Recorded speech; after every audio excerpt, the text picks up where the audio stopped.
Começa agora o Tuca em Cena, o programa que mostra tudo que rola nos bastidores das peças de teatro que entram em cartaz aqui no Tuca, Teatro da Pontifícia Universidade Católica de São Paulo. O programa de hoje vai ser sobre a peça Vermelho, que tem no elenco Antônio Fagundes e o seu filho Bruno Fagundes. E olha, gente, eu sou suspeita pra falar, mas o programa tá bem legal, viu? E antes de começar, eu quero mostrar um lugar pra vocês muito legal, gente. Fica aqui no saguão superior, pra onde eu tô indo, vocês estão vendo? Aqui, ó, vem aqui comigo. Olha, gente, é uma sala de ensaio. Não é todo mundo que conhece, mas eu tô aqui pra mostrar. Olha que legal, gente. Foi aqui que aconteceram os primeiros ensaios da peça antes do elenco ir pro teatro principal. Cuidado que tem tinta aí mesmo. Sem apertar muito. Ó, outra vida.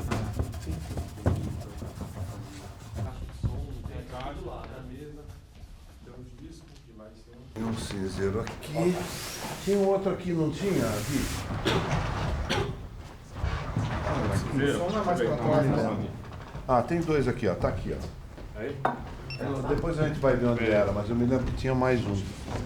Tinha um aí, tem um na ponta aqui. Tem um aqui. Tem um aqui na ponta. Tá. A gente costuma brincar que foi o texto que escolheu a gente, porque uma conhecida minha me levou esse texto em espanhol para ler. E eu e o Bruno, nós estávamos há muitos anos já procurando um texto para a gente fazer junto, nós nunca tínhamos trabalhado juntos, estava com vontade de fazer uma coisa juntos. Ele também estava procurando o lado dele, e a gente lê muito nesse período, né, de procura. E aí eu peguei o texto para ler e, paralelamente a isso, uma amiga do Bruno tinha ido a Nova York, tinha visto o espetáculo lá, comprou o texto em inglês e deu para ele. E daí um dia eu liguei pra ele e falei, achei um texto. Ele falou, eu também. E daí quando a gente começou a conversar, a gente descobriu que era o mesmo texo. Então, que era o Vermelho. Depois, abria a cortina, eu me lembro que ela vinha aqui, assim, quase grudada. A gente levou um ano para montar, montamos, fizemos algumas viagens, inclusive, com o espetáculo. A gente fez uma temporada boa em 2012 em São Paulo. Viajamos por 13 cidades no Brasil e depois a gente finalizou no Rio. E a gente teve que interromper para fazer Tribos, porque foi uma peça que eu descobri e eu fiquei também obcecado e queria fazer de todo jeito. E ela tinha um prazo para ser montada no Brasil, porque os direitos já tinham sido vendidos. Então a gente teve que emendar com Tribos. Foi no mesmo ano que a gente parou o Vermelho, a gente voltou com Tribos. Então agora a gente está voltando. Na verdade a gente nunca quis ter, a gente não queria ter parado o Vermelho, a gente queria ter continuado o quanto conseguisse. Deixa eu só dar uma repassada aqui. Eu venho para cá. Em vez de ir para trás, eu venho para cá. É isso.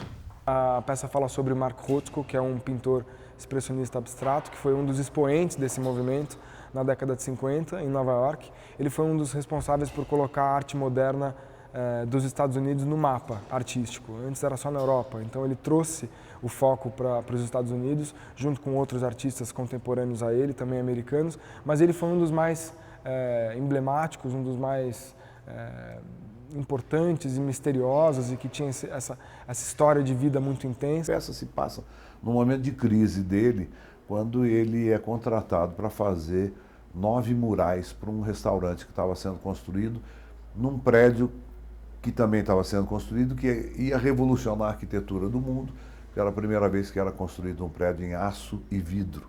Hoje em dia a gente vê muito disso, mas naquela época era uma novidade absoluta, né, do Mies van der Rohe e do Philip Johnson, que eram os dois arquitetos que estavam construindo esse prédio. Embaixo desse prédio, que é o edifício Seagram, que ele existe até hoje em Nova York, tem um restaurante, Four Seasons, que também existe até hoje em Nova York. E para esse restaurante, ele foi contratado para pintar essas telas. Então ele entra num conflito muito grande. Será que eu me vendo por essa fortuna e ter minhas telas expostas num restaurante com gente comendo, cuspindo, bebendo, rindo, falando alto, ou será que eu preservo a minha integridade de artista? Né? Esse conflito entre o artista e o mercador. Então agora, o que você vê? Seja específico, não, seja exato, mas sensível, você está entendendo? Seja gentil, seja um ser humano, só isso. Seja um ser humano, uma vez na vida. Essas pinturas merecem compaixão. Elas vivem ou morrem nos olhos de um observador sensível. Elas só adquirem vida se o observador empático permitir. É para isso que elas foram criadas. É isso que elas reivindicam. É isso que elas merecem. Ele contrata um assistente para ajudá-lo na preparação da tinta, carregar a tela, aquelas coisas. Meu personagem é esse assistente, que é um personagem fictício. A gente sabe que de fato, ele contratou um assistente para ajudá-lo, mas a gente não tem nenhuma informação sobre esse cara. Esse jovem assistente contesta um pouco as ideias dele, é admirador dos concorrentes dele, tem um embate muito grande entre dois homens, duas gerações. E isso é muito enriquecedor, isso mexe muito com o Rothko, mexe com o assistente também e mexe muito com a plateia, ainda mais a gente sabendo que são pai e filho e que esse conflito de geração realmente existe. É uma relação fantástica porque o Rothko é muito amargo, né? Mas ele tem um humor muito ácido, muito bom, então o público dá boas risadas com o espetáculo e a relação deles é eletrizante porque é uma outra geração que está chegando, não é uma geração mais moderna, mais aberta, e o Rothko, com as suas certezas todas, começa a haver um embate entre os dois, e isso evolui para uma modificação dos dois, né? Eu acho que é o que é bonito da plateia ver, porque aí a plateia também se modifica, né? É muito estimulante intelectualmente, porque é uma história fascinante, um universo muito rico, muito rico. Ele era um artista assim, de uma riqueza, de um requinte, de uma profundidade, de uma filosofia, de uma intelectualidade também muito elaborada. Como meu assistente, você vai ver muitas coisas aqui, muitas coisas importantes, reveladoras, mas são segredo. Você não pode falar nada para ninguém. Não pense que eu não tenho inimigos, pois eu tenho. Foi um processo muito difícil, porque é um texto que requer realmente um aprofundamento muito grande, não só nas camadas intelectuais, emocionais, interpretativas, mas no conhecimento de todo o universo artístico desta época, destes personagens, as suas heranças artísticas, pictóricas, estéticas e todo o contexto da convivência com os outros artistas, com os concorrentes, quem eram os pintores, quais eram as tendências, como é que era o mercado. Então foi uma coisa que realmente tivemos que pesquisar muito, estudar muito, olhar muito, conversar muito.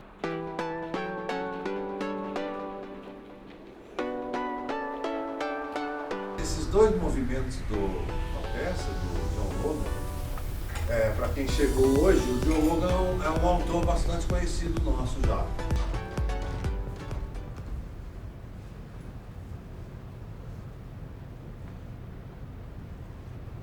O que você vê? Para nós é bom, a gente já vê pontos de interesse do público, a gente já vê onde o humor está funcionando ou não, a gente vê o público rindo, então fala, essa piada funciona. Ao mesmo tempo, o tipo de atenção que a gente consegue com o ensaio, que se você está conseguindo, sem a luz, sem o figurino, sem os acessórios, ali fingindo que está abrindo a porta, o público embarcar na história, quer dizer que a coisa está caminhando. Então isso é muito útil para nós também, mas eu acho que é mais útil para o público, que jamais teve a oportunidade de ver isso, jamais vivenciou isso, porque são poucas as escolas aqui no Brasil que permitem, né, a criança, o adolescente, montar uma peça, entender como funciona aquilo, né? É realmente um momento de vulnerabilidade, um momento de exposição. Você está lá não pronto, revelando o seu processo de aprendizado e que muitas vezes ele depende do erro, né? Ninguém nasceu pronto, ainda mais num projeto novo. Cada projeto é uma nova jornada assim, de aprendizado e de risco. Então você expor isso para público amedronta. Só que nesse caso eu acho maravilhoso, porque não só eu estou expondo o meu processo criativo, mas eu também estou trocando com eles. E a gente teve essa liberdade de perguntar, ei, tá chato, tá legal, tá lento, como é que tá? Então isso pra gente foi muito, muito aprendizado. Vai que ela faz. Vai.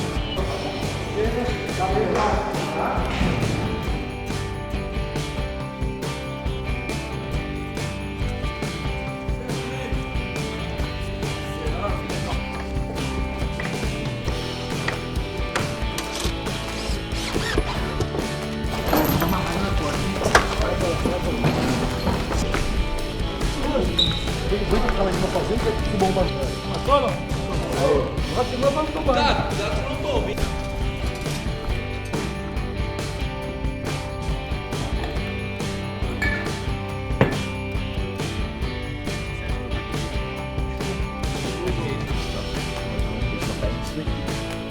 Eu só usava pra...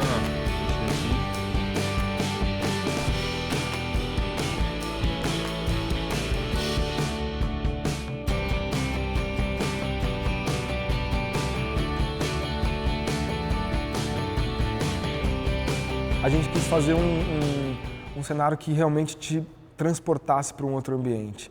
É uma peça que ela tem muita riqueza assim, de informação e é uma peça que retrata um momento muito importante, um momento visualmente muito importante das artes plásticas e de um pintor muito famoso. A gente queria realmente fazer com que a peça não fosse um exercício de abstração. A gente queria que a peça fosse um exercício de viagem teatral mesmo, para que você, ao abrir a cortina, embarque num outro universo, numa outra época. Primeiro eu pensei em proporção. Eu acho que as telas do Rothko eram sempre de proporção muito grandes, muito gigantes. Os ateliês deles também eram muito grandes. Então, primeiro eu estabeleci que tinha que ser um ateliê realmente grande, com paredes muito altas, fazer um loft verdadeiro, mais do que um loft, um ateliê que tenha uns 6, 7 metros de altura. No nosso caso tem 7 metros de altura, porque as telas dele eram muito grandes. O cenário estava pronto, ele foi produzido em 2012 e o Fagundes ele guardou esse cenário durante esses 4 anos. De qualquer maneira, 4 anos depois, você tem que fazer alguns retoques no cenário, isso tudo, e também a montagem desse cenário é muito complicada. A gente, se eu não me engano, aqui tinha mais ou menos uma equipe de umas 15 pessoas só para o cenário. É um cenário realista, né? A luz acende, a torneira sai água, né? Então é um estúdio de pintura, o público se sente realmente no estúdio de pintura. Vamos tomar uma bebida? Eu vou te fazer uma pergunta, não pense a respeito, diga apenas a primeira coisa que vier à sua mente, sem censura. Ok. Tá pronto? Sim. Quem é seu pintor favorito? Jackson Pollock. Ah! Desculpe. Não. Não, deixa eu tentar. Vai. Por favor. Não, bobagem! Por favor, me pergunta de novo. Quem é seu pintor favorito? Picasso. Nós reproduzimos as telas em tamanho original. Um artista brasileiro, Marco Sachs, reproduziu as peças. Elas não são fotografadas ou impressas, elas são pintadas à mão com os mesmos processos que o Rothko. Nós tentamos reconstruir tudo, de cada tubo, de cada garrafinha, de cada lata de tintura, de cada mancha na parede, de cada efeito de luz. A luz é um outro personagem também muito forte no espetáculo, né? A gente costuma dizer que esse espetáculo tem mais de 10 atores, porque ele tem a luz, tem o cenário, tem o figurino, tem os acessórios, então cada coisa muito forte dentro do espetáculo. A minha vida inteira eu quis fazer isso, meu amigo, criar um lugar, um espaço onde o espectador possa viver em contemplação do trabalho e dar a ele um pouco do mesmo cuidado e atenção que eu dei a ele. A peça se passa no final da década de 50, então todos esses elementos estão aí, sabe, através das cores, da música. Então a gente fez questão que fosse um espetáculo visualmente bonito e eu particularmente acho deslumbrante. O vermelho é uma coisa que permeia um pouco de tudo, porque estamos falando no momento onde ele estava pintando muito com vermelho. Então tem manchas de vermelho, tem respingos de vermelho. Os cavaletes são manchados de vermelho, são os cavaletes copiados dos cavaletes originais que ele usava. Isso é Fazia bem cara a cara. Que eu fazia. Cansaço. Tipo, eu acho essa intenção talvez mais... Sei. Por que eu tô perdendo meu tempo, gastando minha saliva? Não, tá. O preto vai engolir o vermelho. A gente não trabalharia juntos se a gente não se desse bem na vida, né? Então, acho que, na verdade, esse é o primeiro passo. A gente costuma sempre dizer que a coisa que mais faz o teatro funcionar é o afeto, é você ter um elenco que você compartilha efetivamente, que você tem contato, que você respeita, que você gosta de estar perto. Então, eu tenho tudo isso, porque ele é meu pai, né? A gente tem uma relação muito harmônica, né, fora de cena, E, naturalmente, dentro de cena isso só aumentou, né? Tanto é que a gente está há 4 anos ou mais trabalhando juntos e o Vermelho, praticamente, somos só nós dois em cena. Então, embora tenha uma equipe muito grande por trás, uma equipe que funcionou durante a montagem muito grande, mais de 100 pessoas participaram da montagem. Depois que a peça estreia, eu, o Bruno em cena e tem mais uns 7 ou 8 por trás, né? Para manter o espetáculo. Mas, de qualquer forma, nós dois em cena o tempo todo. Uma relação conflituada aí, essa peça não ficava nem um mês em cartaz. Né? Eles estão me pagando 35 mil dólares. Uau! Nenhum outro pintor chegou perto de ganhar tanto. É a minha primeira série de murais. Imagina uma frisa ao redor da sala, uma narrativa contínua cobrindo as paredes, uma pintura após a outra, cada uma um novo capítulo, uma história sendo desenvolvida. Erga os olhos e lá estão elas, onipresentes, inexoráveis. A gente se descobriu bons colegas de trabalho, não era só o fato de a gente ser pai e filho que poderia dar certo. A gente descobriu que a gente tem muita afinidade no trabalho, na forma que a gente se envolve, no nosso estudo, na nossa dedicação, e tem esse plus aí que é meu pai. Então é maravilhoso, tem sido só alegria. Não é qualquer trabalho, não é um trabalho de escritório, não é numa indústria, é um trabalho onde os dois seres se expõem muito, põem seus sentimentos para fora, trocam. Então, uma relação de confiança pode ser uma terapia muito positiva, pode ser muito negativa. No caso deles está sendo muito positiva. A segunda peça que eles fazem juntos, eles estão há 5 anos trabalhando juntos e trocando. Isso é muito rico, isso eu acho um privilégio para o pai e é um privilégio para o filho, poderem conviver numa relação tão estreita, tão rica e que dá tantos frutos. Então eu acho que se eles não se dessem maravilhosamente bem, eles não estariam juntos até agora. Tudo gosta de tudo hoje em dia, gostam de televisão, fonógrafo, refrigerante, shampoo e bolacha de água e sal. É tudo bacana, tudo bonitinho, tudo fácil de gostar, tudo legal. Mas onde está o discernimento? Onde está a arbitrariedade que separa o que eu gosto, do que eu respeito, do que eu creio que é valor, do que tem, desculpa, que eu vou te dizer, significado? Nós temos uma relação de muita confiança. Então, a partir do momento que tem confiança, tudo flui bem, mesmo as brigas. Pode ter brigas, brigas, discussões sobre uma linha, outra linha, como fazer, como não fazer. Mas quando tem a confiança, tudo fica muito rico, né? Porque é uma troca. É uma troca, quer dizer, eu aprendi muito com eles acho que aprenderam muito com esse processo todo. Agora nós vamos fazer a 1, a 2 amanhã e podemos fazer a 4 e a 5 no sábado. O Fagundes é gostoso, né, fazer teatro, porque ele se preocupa com algumas questões e que muitas vezes facilita para a gente produzir também, ao mesmo tempo que a gente faz um espetáculo hoje sem patrocínio, né? O Fagundes adotou isso, na verdade foram poucas as vezes que ele trabalhou com patrocínio, se eu não me engano acho que 3 vezes, e tem dado muito certo, é fazer teatro como antigamente, né? Por aqui? Ô, meu querido, daqui a pouco, hein?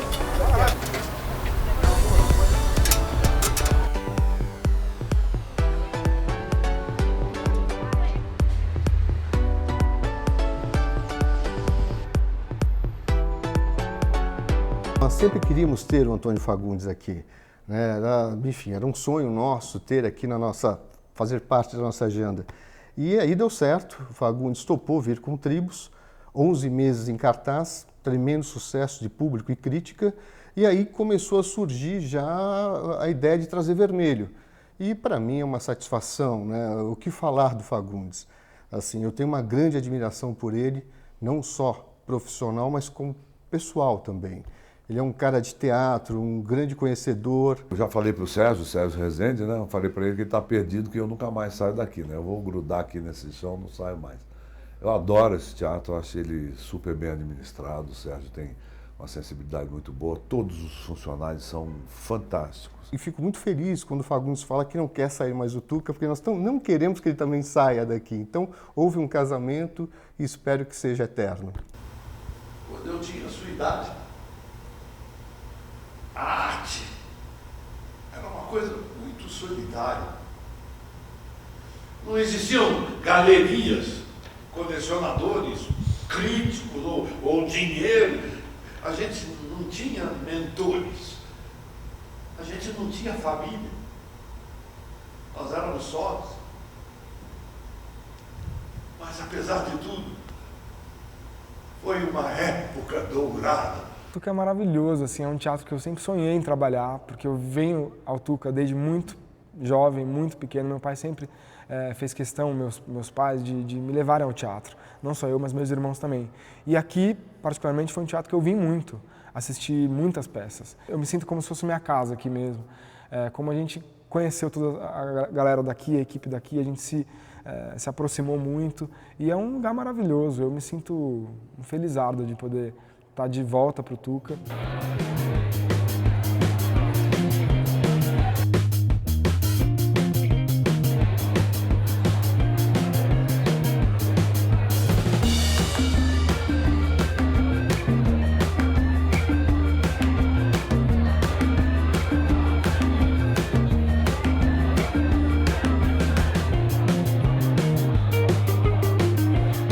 Isso é uma iniciativa do Fagundes.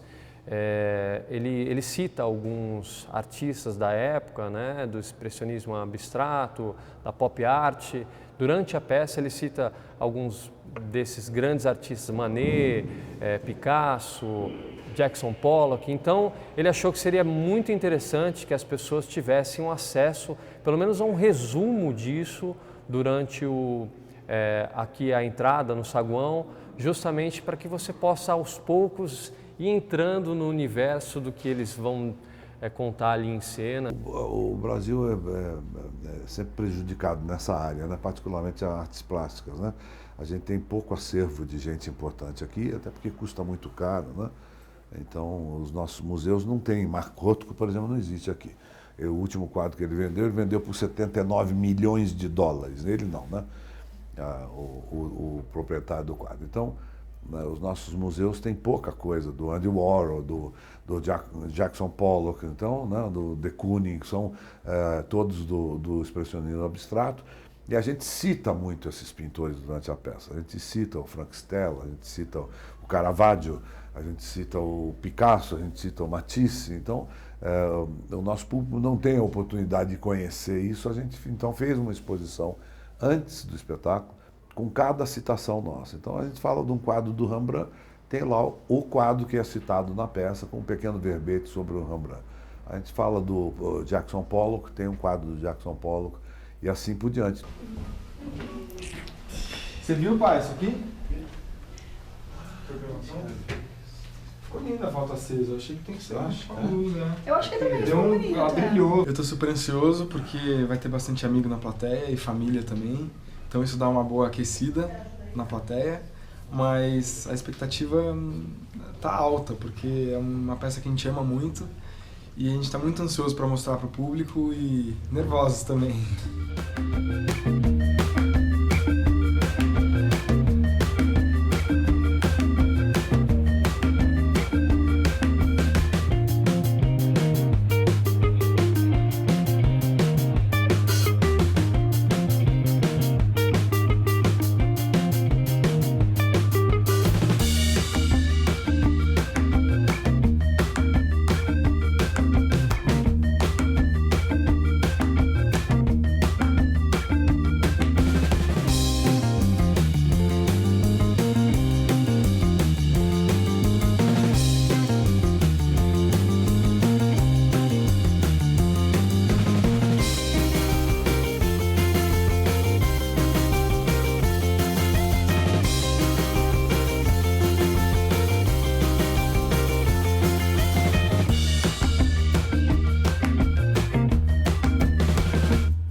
Eu sou o professor Alípio Casali, sou professor do Departamento de Fundamentos da Educação aqui da PUC de São Paulo, professor titular. Estou aqui na universidade desde 1973. No dia 22 de setembro, quando houve a invasão da PUC, os policiais subiram, nos acantoaram lá em cima, lá no quarto, quinto andar, e depois, na hora que a gente estava descendo, já em fila, etc., e os policiais com cacetetes, botando em ordem a gente na descida da fila, eu estava descendo junto com uma professora, colega minha, Eliane Caramella, e de repente nós olhamos e um dos rapazes, porque tinha vários rapazes que não eram só policiais, e tinha um rapaz com um lenço aqui no rosto, com aquele lenço de zorro assim, em cima do nariz para não se reconhecer, e ele estava com um cacetete ajudando os policiais a botarem em ordem. E quando nós olhamos, ele era aluno nosso. E aí a gente falou, e ela falou, Cássio. Ela reconheceu um aluno em sala de aula, que depois ele não apareceu mais, mas ele era aluno nosso em sala de aula e estava lá ajudando os policiais. Isso aí me marcou muito. Aquele dia foi um dia marcante na história da PUC, eu acho que foi um dia que fundou, inclusive, um tempo na PUC, na construção de uma identidade de uma universidade livre, democrática, aberta. E essa história foi uma história marcante para mim.